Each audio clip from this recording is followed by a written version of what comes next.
مسواک نبی علیہ الصلوۃ والسلام کی سنت ہے۔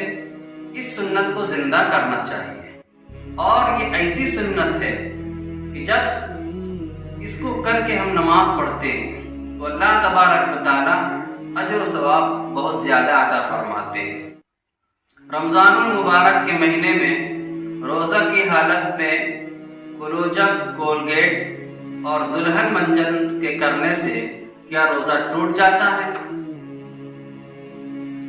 دیکھیے، حضور پاک صلی اللہ علیہ وسلم نے رمضان المبارک کے مہینے کے حالت میں جو شخص روزہ رکھتا ہے یا رمضان کے علاوہ کوئی شخص روزہ رکھتا ہے تو روزہ کی حالت میں حضور نے مسواک کرنے کا حکم دیا ہے کہ اگر روزہ رکھے ہو تو مسواک کیا کرو۔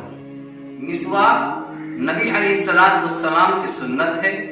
اس سنت کو زندہ کرنا چاہیے، اور یہ ایسی سنت ہے کہ جب اس کو کر کے ہم نماز پڑھتے ہیں تو اللہ تبارک و تعالی اجر و ثواب بہت زیادہ عطا فرماتے ہیں۔ تو نبی کی سنت ہے مسواک کرنا، اور مسواک کرنے کے کئی فائدے ہیں۔ حضور نے بتلایا کہ دیکھو، مسواک کرو گے معدہ مضبوط ہوتا ہے، معدہ کے اندر خوبصورتی پیدا ہوتی ہے، دانتوں کے اندر مضبوطی پیدا ہوتی ہے، چہرے خوبصورت ہو جاتے ہیں، ذہن کے اندر ایک تازگی پیدا ہو جاتی ہے۔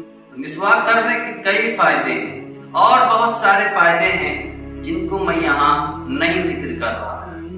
تو حضور نے روزہ کی حالت میں مسواک کرنے کا حکم دیا ہے، اور علماء نے کلوجب، کولگیٹ، دلہن منجن کو اس لیے منع کیا ہے کہ جب آپ اس کو کرو گے تو کرنے میں یہ اندیشہ ہے، ڈر ہے، خوف ہے کہ کہیں اندر چلا نہ جائے تو روزہ آپ کا بیکار ہو جائے گا۔ تو جس چیز کے اندر اندیشہ ہو، ڈر ہو، خوف ہو، اس چیز کو ہمیں نہیں کرنا چاہیے، اور جس چیز کا حکم اللہ کے نبی صلی اللہ علیہ وسلم نے دیا ہے، جس چیز کا فرمان حضور نے جاری کیا ہے، اس پر ہمیں عمل کرنا چاہیے، اس کو ہمیں کرنا چاہیے۔ یہ بیان اگر آپ کو اچھا لگتا ہے تو آگے شیئر کریے گا، اور یہ نبی کی بات کو آگے بڑھائیے، اور اس چینل پر ہماری مدد کریے۔